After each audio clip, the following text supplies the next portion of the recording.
सो day break poem हम लोग आज कंसिडर मतलब डिस्कस करेंगे, written by Henry Wadsworth Longfellow. First of all, title should be discussed. Day break means what?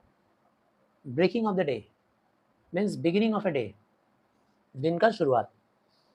The time of dawn, DAWN, dawn, when the sun starts rising, when it is under the below the horizon, मतलब अभी वो horizon के ऊपर नहीं आता है, horizon के नीचे ही रहता है, उसके लाइट ऊपर आने शुरू हो जाते हैं. That is called dawn, DAWN, dawn, and that is also called day break, beginning of day. So what is so special about this day break? Day break का स्पेशलिटी ये है कि every day break is a symbol that a new beginning is there, a new starting is there, new journey is there, and it inspires every human being that before us also there are so many new challenges and a new day has been granted to us so that we can meet those challenges, we can face those challenges. तो हर एक नया दिन जो हमारी life में आता है, वो हर एक नया दिन हमको हर एक नए चैलेंजेस को फेस करने का इंस्पिरेशन देता है. हर दिन हर चैलेंज को फेस करने का इंस्पिरेशन देता है. ये फ़ायदा है मतलब इस टाइटल को चुनने का. So in this way the title is appropriate and you can say it is well justified. अब हम लोग ये भी जानें कि about the poem. This poem has been written in the format of couplet. Couplet word couple से बना है. कपल मतलब पेयर. तो दो दो लाइन के एक पेयर को, जिसको हम लोग हिंदी में कहते हैं दोहा, दोहा में 2 लाइन होता है. तो कपलेट भी जो है ना वो 2-2 लाइन्स के हैं. यहाँ पे 9 कपलेट आपको दिखाई देंगे. आप गिनोगे तो आपको 9 कपलेट दिखाई देंगे. और कपलेट में होता क्या है कि लास्ट का जो वर्ड होता है ना, वो लास्ट के वर्ड्स आपस में राइमिंग पैटर्न में बंधे हुए रहते हैं, छंद में बंधा रहता है, छंदात्मक शैली में लिखा जाता है. जैसे आप फर्स्ट लाइन को देखो, उसका एंडिंग में क्या है? सी, समुंदर वाला सी. सेकंड लाइन का एंडिंग में है मी. तो सी का मैचिंग हो रहा है किसके साथ? मी के साथ. थर्ड लाइन में है ऑन, सेल ऑन. तो फोर्थ में है गॉन, ऑन के साथ गॉन मैच हो रहा है. फिफ्थ में अवे, तो सिक्स में डे, अवे, डे, सारे का मैचिंग है. तो कपलेट में लिखा हुआ है, ये भी आपने जान लिया, राइमिंग राइम्ड कपलेट में लिखा हुआ है. और एक और बात जानना है कि in this poem personification has been used at large. मतलब बहुत बड़े संख्या में पर्सोनिफिकेशन आपको दिखाई देगा. पर्सोनिफिकेशन एक फिगर ऑफ स्पीच होता है, आप जानते हैं. पर्सोनिफिकेशन इसके पहले भी पोएम में आपने पढ़ा था, ठीक है ना, अपॉन वेस्टमिंस्टर ब्रिज में. लेकिन वहाँ 1-2 एग्जाम्पल था, और यहाँ पे पर्सोनिफिकेशन आपको हर लाइन में नज़र आएगा. पर्सोनिफिकेशन होता क्या है कि जब हम लोग नॉन लिविंग ऑब्जेक्ट के ऊपर ह्यूमन बीइंग के एक्टिविटी को आरोपित कर देते हैं. आरोपित करना हिंदी में मतलब उसको अप्लाई कर देते हैं, ठीक है ना. The activities of human being is applied on a non living being, non living thing. जो नॉन लिविंग थिंग होता है ना, उसके ऊपर जब हम लोग ह्यूमन एक्टिविटीज़ को अप्लाई कर देते हैं तो उसको हम लोग बोलते हैं पर्सोनिफिकेशन. जैसे हमने कहा कि दीवारें रो रही हैं, अच्छा एग्जाम्पल. वाइट वॉश नहीं हुआ है, इसके पेंट वेंट सब उखड़ गए हैं, तो दीवारें रो रही हैं. तो रो रही हैं का मतलब क्या हो गया कि भाई वो तो नॉन लिविंग थिंग है, लेकिन उसको मैंने ऐसे दिखाया कि वो रो रहा है. जैसा कि शायन ने बताया, दीवारों के भी कान होते हैं, ठीक है. कान होते हैं मतलब भाई हमने कुछ कहा, धीरे धीरे तुमको कहा, धीरे धीरे कह रहा हूँ, कहीं सुन ना ले दीवार, उसके भी कान होते हैं. ये पर्सोनिफिकेशन है. तो इसमें विंड को पर्सोनिफाई किया गया है. हर थोड़े से मतलब हर एक कपलेट में आप देखोगे कि विंड का कोई ना कोई एक एक्शन है, विंड कुछ कर रहा है. अब पोएम स्टार्ट करने के पहले थोड़ा हम लोग हेनरी वैट्सवर्थ के बारे में भी जान लें. So he was an American writer and he was born in 1807 and 1882 was the year he died. And he was a 19th century poet. 19th century मतलब 1800 समथिंग में जो पैदा होगा और मरेगा वो 19th वाला ही कहलाएगा. और well known for lyric poem. वो सारी दुनिया में फेमस है, इंग्लिश लिटरेचर में फेमस है उनके लिरिक पोएम के लिए. लिरिक पोएम क्या होता है भाई? वो पोएम जो सॉन्ग के जैसा लिखा जाए और गाया जाए, सॉन्ग के जैसे पैटर्न में लिखा जाता है, उसका एक अलग छंद होता है और उसको गा गा कर सुनाया जाता है. A few of his famous works are Voices of the Night, ballads and other poems, the songs of Hiawatha. तो अब आइए हम लोग पोएम की तरफ पढ़ें. A wind came up out of the sea and said, "O mists, make room for मी। एक wind होता है, स्ट्रॉन्ग विंड, तुम पहले ही लाइन से देखोगे कि बहुत ही सुंदर तरीके से साइंटिफिकली, नेचुरली जो फिनोमेनन होता है, जो नेचुरल फिनोमेनन है ना, जैसे कि हवा कहाँ से ओरिजिनेट होता है, समुंदर के बीच से आता है, ये तो नेचुरल है, ये साइंटिफिकली प्रूवन है, लेकिन उसको कितना सुंदर तरीके से पोएम में ट्रांसफ़र कर दिया, ट्रांसफॉर्म कर दिया। जैसे क्लास 12 में जब जाओगे तो एक पोएम मिलेगा ऑन किलिंग ए ट्री, तो उसमें इन्वायरमेंटल मैटर का एक इशू, जो कि पेड़ ज़्यादा कट रहा है, उस मैटर को पोएम में लिख दिया गया, ट्रांसफॉर्म कर दिया गया, कितना सुंदर तरीके से। यहाँ भी कुछ साइंटिफिक चीज़, उसको कैसे चेंज कर दिया पोएम में। तो हवा हमेशा समुंदर के बीच सेंट्रल कहीं से पैदा होता है, डिप्रेशन से, पानी के, और वो हवा उठता है और लैंडवर्ड जाता है। तो यहाँ भी वही हो रहा है।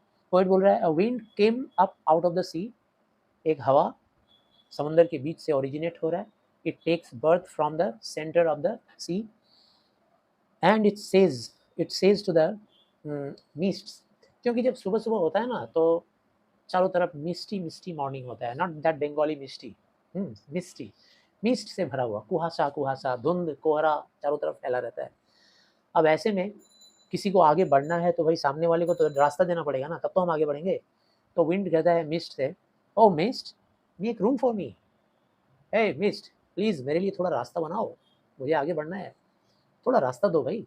अब मुझे ये गौरव और सुजल के बीच में से जाना है तो हम क्या बोलेंगे, प्लीज़ मेक रूम फॉर मी, थोड़ा रास्ता दो भाई, आगे बढ़ें हम, है ना। हवा भी यही कहता है। तो देखो यहाँ पर्सोनिफिकेशन हो गया, है ना। नेक्स्ट है, it held the ships and cried sail on, and next it held the ships. यहाँ पे विंड का एक दूसरा एक्टिविटी दिखाया गया है, it is so humble, so cultured, हाँ, it is full of tenderness. It hailed मतलब पुकारता है, रिस्पॉन्सिबिलिटी है उसका, पुकार के चिल्लाता है किसके ऊपर, द शिप्स, शिप्स को बुलाता है पुकार के चिल्ला के। It acts like a mother, it acts like a parent. बचपन में जब तुम लोग थोड़े कम जिम्मेदार रहे होगे, सो रहे होगे, तो पापा या मम्मी दोनों में से कोई एक स्ट्रिक्ट होता होगा, तो आके थप्पड़ लगाता होगा, ठीक है ना, या बालों को खींचता होगा, चल उठ, या मम्मी आती होगी बहुत ही सॉफ्ट और टेंडर तरीके से उठाती होगी। तो यहाँ हवा आता है और आके बोलता है शिप्स सेल ऑन, चलो अपने सेल को ऑन करो, क्या अभी तक लेटे हुए हो। सेल क्या होता है, तो यहाँ मैंने देखो बोर्ड पे बनाया है, जैसे ये बोट है, तो बोट का ये मास्ट है, ये पोल मास्ट, और उस पर ये सेल ऐसे लगा रहता है, कैनवस का कपड़ा फटफड़ाता हुआ दिखता है, वाइट, है ना।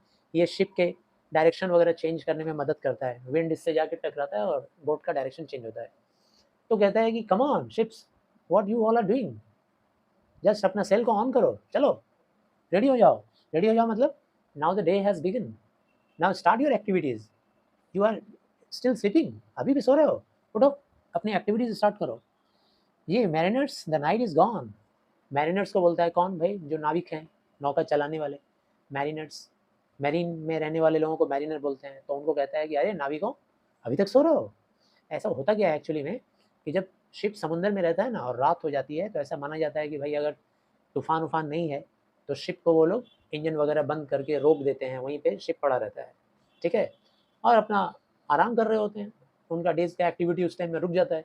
तो हवा सुबह सुबह आकर उनके कानों में चिल्लाते हुए कहता है उठो अपने सेल को ऑन करो, and you mariners the night is gone, रात गई, उठो दिन का एक्टिविटी शुरू करो। And then hurried landward far away crying awake it is the day, और उसके बाद लैंडवर्ड, वर्ड जिसमें हम लोग लगा देते हैं उसका मतलब हो जाता है तरफ, है ना। जैसे फॉरवर्ड, टूवर्ड, टूवर्ड लगा देते हैं मतलब उस तरफ, towards the door, towards the window, window की तरफ, डोर की तरफ। तो लैंडवर्ड मतलब लैंड के तरफ। इसके बाद हवा जो होता है वो लैंडवर्ड जाता है, हरीड लैंडवर्ड। हरीड वर्ड का मीनिंग जानते होगे, जल्दबाजी करते हुए, खूब सनसनाते हुए, बहते हुए लैंडवर्ड जाता है, पानी के अंदर से निकल के लैंडवर्ड। फार अवे बहुत दूर लैंड पे,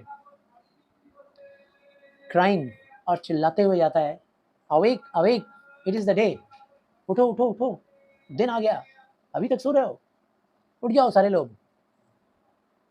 इसके बाद it said unto the forest shout hang all your leafy banners out. इसके बाद वो लिविंग एंटिटी, विंड को यहाँ एंटिटी मानेंगे हम लोग, ठीक है ना, जीता जागता एंटिटी मानेंगे जो अपनी जिम्मेदारी को निभा रहा है, ये बहुत ही नेचुरल घटना है। अर्ली मॉर्निंग में जब हम लोग सोए हुए रहते हैं खुली हवा में कहीं छत वत पे या घर के सामने, तो हवा ही है जो आकर ठंडी ठंडी हवा आकर हम लोगों के कानों को टच करती है, बॉडी को टच करती है और जेंटली हम लोग को उठाती है, ठंडा ठंडा एहसास देकर उठ जाओ हवा। It said unto the forest, उसके बाद ये फॉरेस्ट की तरफ आगे बढ़ता है और फॉरेस्ट में बढ़ते हुए चिल्लाते हुए मतलब जाके फॉरेस्ट को बोलता है क्या, शाउट, चिल्लाओ अब, क्या कर रहे हो, सो रहे हो अभी तक। मतलब इमेजिन करो भाई रात हो गया है तो फॉरेस्ट क्या करता है, अंधेरा है, सो रहा है। सो रहा है मतलब उसके अंदर जितनी चिड़ियाएं हैं सब सो रही हैं, जितने जानवर हैं सब सो रहे हैं, किसी का आवाज़ नहीं आ रहा है। तो जंगल को इमेजिन कर लो सो रहा है ना। अब उस जंगल को चीखने के लिए बोल रहा है हवा, शाउट, चिल्लाओ, hang all your leafy banners out. और चिल्लाने के साथ साथ क्या करो, अपने बैनर्स को, लीफी बैनर्स को हैंग आउट करो। हैंग करने का मतलब लटकना या लटकाना, और hang out your leafy banners. अच्छा, लीफ को बैनर बोला गया है। बड़े बड़े जो पत्ते होते हैं ना, सागौन का पत्ता वगैरह देखे हो ना, सागौन का बहुत बड़ा सा पत्ता होता है, बहुत बड़ा बड़ा, बहुत चौड़ा, बहुत ही बड़ा। उस बड़े बड़े पत्ते रात के टाइम में वो थोड़े से सिकुड़ जाते हैं, थोड़े से टेढ़े हो जाते हैं, झुक जाते हैं। ऐसे थोड़ा फील करोगे आपको तो नज़र आएगा कि भाई रात के टाइम में फोटोसिंथेसिस हो नहीं रही होती है, तो उनका एक्शन थोड़ा रुक जाता है, एक्टिविटी रुक जाता है, तो पत्तियाँ थोड़ी सी झुक जाती हैं, टेढ़ी हो जाती हैं। अब फिर जैसे ही मॉर्निंग होगा, फोटोसिंथेसिस स्टार्ट, एक्शन में आ जाता है वो लोग और एकदम स्प्रेड हो जाता है, फैल जाता है, बड़ा बड़ा पत्ता दिखता है।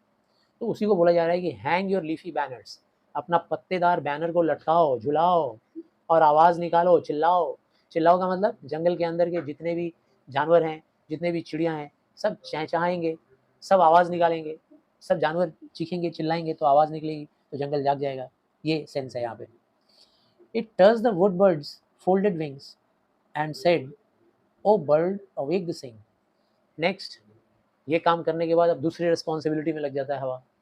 It touch the would bird, अब इसके बाद वो जाता है और जंगल में वुड बर्ड को पकड़ता है। भाई वुड बर्ड किसको बोलते हैं, तो वुड मतलब जंगल हो गया, फॉरेस्ट हो गया वुड, और बर्ड मतलब जंगल में रहने वाला चिड़िया। वुड पेकर मत समझना, वुड पेकर अलग होता है जो लकड़ियों को ठोक ठोक करके काटता है, वो नहीं। वुड बर्ड मतलब जंगल की चिड़िया। तो जंगल की चिड़िया को फिर वो अपील करता है क्या, हवा, ओ बर्ड अवेक एंड सिंग, उठो, जागो, जागो और अपना गीत सुनाओ, अपना गीत सुनाओ। And over the farms, sorry वो तो नेक्स्ट कपलेट है। इस कपलेट में देख लिए कि वुडबर्ड को जाके जो वुडबर्ड अपने फोल्डेड विंग्स के साथ पड़ा हुआ है, फोल्डेड विंग्स मतलब through out the night it is suppose that the wind has folded its wings, not wind, sorry, the bird has folded its wings. चिड़िया जो है ना अपने पंखों को फोल्ड कर लिए। पंखों को फोल्ड करने का मतलब क्या होता है, नॉट इन एक्शन। रात के टाइम में भाई किसी उसके डाली के ऊपर बैठ गई है और बैठकर अपने पंखों को ऐसे फोल्ड कर लिए, फोल्ड करके पड़ी हुई है, तो मतलब सो रही है।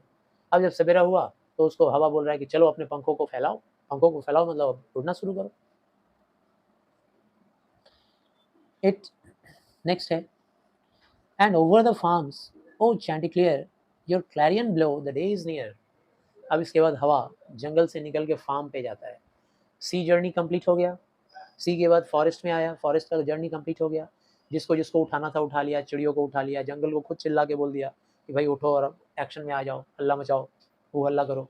जंगल क्या हल्ला मचाएगा, नहीं, यहाँ पे पर्सोनिफिकेशन किया गया है, मतलब माना गया है कि जंगल में सारे जानवर चिल्लाएंगे तो जंगल भी चिल्लाएगा, वही सेंस है। जैसे इवनिंग में ये सेंटर जब बंद हो जाता होगा तो इमेजिन करो कि ये सेंटर सो रहा है, अभी अभी हम लोग आकर के इसको ओपन किए तो अभी लग रहा है ये ओपन हो गया, जाग गया। अब ये भी ब्रश व्रश कर रहा होगा अपना, ठीक है ना, नहाए वाएगा, रेडी हो जाएगा। Next, and over the farms O chanticleer. Next अब विंड कहाँ जाता है, फार्म्स में जाता है।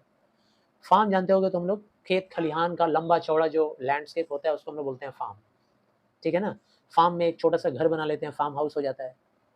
और फार्म हाउस में बाउंड्री वगैरह दे करके वहाँ छोटा सा पोल्ट्री खोल देता है, इंग्लिश कल्चर है। वहीं पे छोटा सा पॉन्ड बना देगा फिश के लिए, वहीं पे कुछ भेड़ बकरियों को भी पाल लेगा। इससे उन लोगों को मटन और चिकन का भी सुविधा मिल जा रहा है, फिश का भी सुविधा मिल जा रहा है, और आसपास में जो ज़मीन है उस पे ऑर्गेनिक वेजिटेबल उगा लेगा। तो फार्म हाउस इस पर्पज़ के लिए होता है कि कोई भी आदमी जाता है थोड़ा कुछ हफ्ते के लिए, कुछ महीने के लिए रिफ्रेशमेंट लेने, हेल्थ बेटर करने के लिए फार्म हाउस में लोग जाते हैं।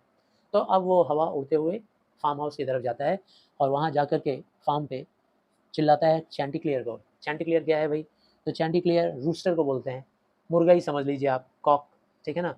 तो कॉक को रूस्टर को बोलता है क्या, उठो, क्या करने के लिए बोलता है, ब्लो योर क्लैरियन, चलो अपना क्लैरियन बजाओ।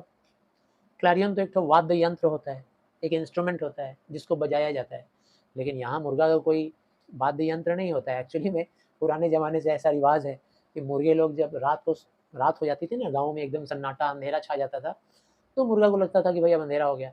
अब जब अर्ली मॉर्निंग जैसे ही रोशनी आना शुरू होता था धूप का या लाइट का, तो मुर्गे कन्फ्यूज़ हो जाते थे, ये क्या हो रहा है? अलग हो रहा है कुछ, तो वो लोग चिल्लाना शुरू कर देते थे। तो जैसे ही लाइट आता था वो लोग चिल्लाते थे और वो सिंबल बन गया क्या? अर्ली मॉर्निंग का सिंबल बन गया। अब आजकल तुम मुर्गों को देखते हो कि रात को 12 बजे भी चिल्लाते हैं, क्योंकि शहर का जो लाइट होता है वो there is no night in the city. शहर में कहाँ नाइट है ना? यहाँ तो जो नाइट होता है वो डे का एक्सटेंशन होता है। इवन रात को 1 बजे भी 2 बजे भी तुम रास्ते में निकलोगे तो पूरा लैंप पोस्ट, लाइट सब कुछ जल रहा है, हैलोजन जल रहा है ना? तो रूस्टर को बोल रहा है क्या कि ब्लो योर क्लैरियन, अपना क्लैरियन बजाओ, अपना वाद्य यंत्र बजाओ, सबको इंडिकेट करो कि दिन हो गया, द डे इज़ नियर, दिन आने वाला है।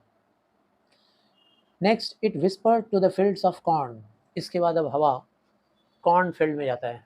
कॉर्न फील्ड मतलब गेहूं का खेत, चावल का खेत, धान का खेत, उसको बोलते हैं कॉर्न फील्ड। या फिर यहाँ पे कॉर्न बोला जा रहा है भुट्टा को, ठीक है ना? कॉर्न मतलब अनाज का दाना भी होता है, लेकिन यहाँ कॉर्न क्या है? भुट्टा, भुट्टे के खेत में जाता है। अब भुट्टे के खेत में जब जाता है तो वहाँ पे विस्परिंग करता है, वो भुट्टों को विस्परिंग कर रहा है, उसके पूरे डाली को विस्परिंग कर रहा है। विस्परिंग करना मतलब कान में बोलना। क्या बोलता है कान में जाके? Go down and hail the coming morn, ऐसे बोलता है, ठीक है ना? Go down and hail the coming morn, कहता है कि झुको, सिर को झुकाओ और कमिंग मॉर्न को हेल करो। अभी देखो यहाँ पे हेल का 2 मीनिंग आ रहा है, आपने थर्ड लाइन में भी देखा था, थर्ड लाइन में देखा था हेल्ड, देखो HEILD, उस हेल्ड का मीनिंग था कॉल्ड, शाउटेड, और यहाँ पे हेल्ड का मतलब क्या है? वेलकम। यहाँ पे हेल्ड का मतलब है वेलकम।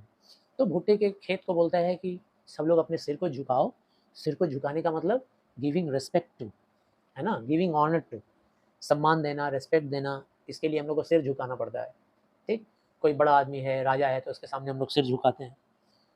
तो उस भुट्टे के खेत को कहता है कि झुकाओ अपने सिर को and hail the coming morn. Morn poetic use होता है, पोइट्री में मॉर्न हम लोग बोलते हैं शॉर्टकट में, राइमिंग पैटर्न मैच करने के लिए। एक्चुअली में मॉर्न मॉर्निंग का मीनिंग है। तो अब मॉर्निंग को हेल्प करो, यहाँ मॉर्न किसके साथ मैच हो रहा है? कॉर्न के साथ, इसीलिए कॉर्न के साथ मॉर्निंग मैच नहीं करता, इसीलिए मॉर्न डाल दिया, hail the morn. It shouted through the belfry tower, awake O bell proclaim the hour. इसके बाद अब हवा उड़ते हुए कहाँ जाता है? Belfry tower.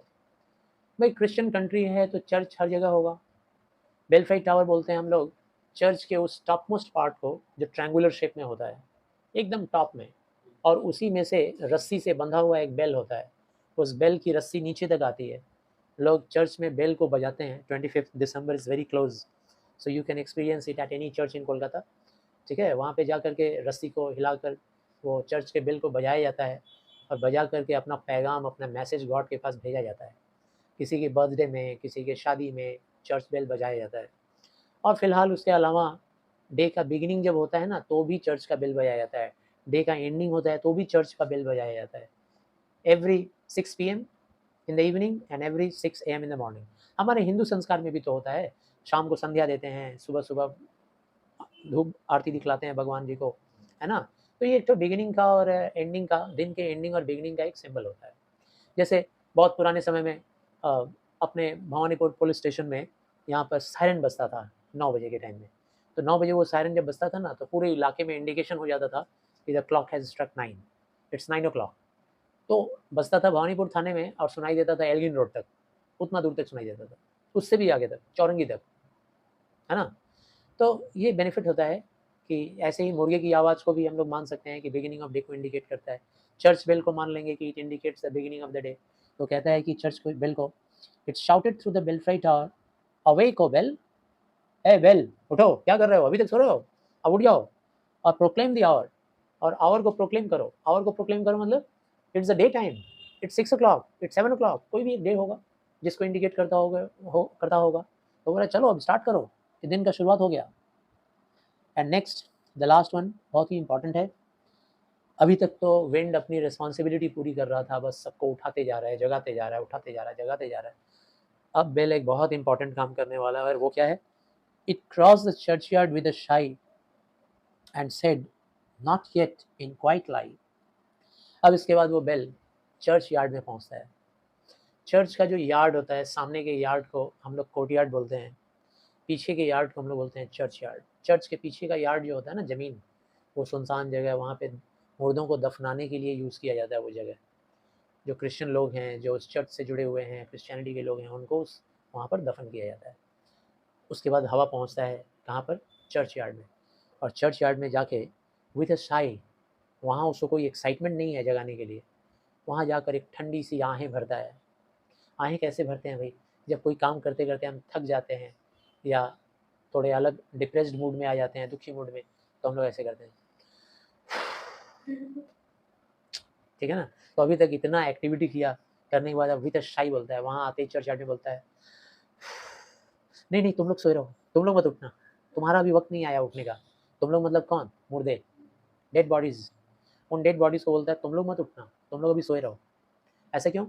क्योंकि क्रिश्चियनिटी के बिलीफ के हिसाब से ऐसा माना जाता है, बाइबल में बताया गया है कि एक दिन जजमेंट डे आने वाला है, धरती पाप से भरते जा रही है, तो एक दिन फाइनली वो जजमेंट का डे आएगा, जिसको हम लोग उर्दू शब्द में बोलते हैं कयामत। कयामत का दिन, कयामत की रात, ठीक है ना।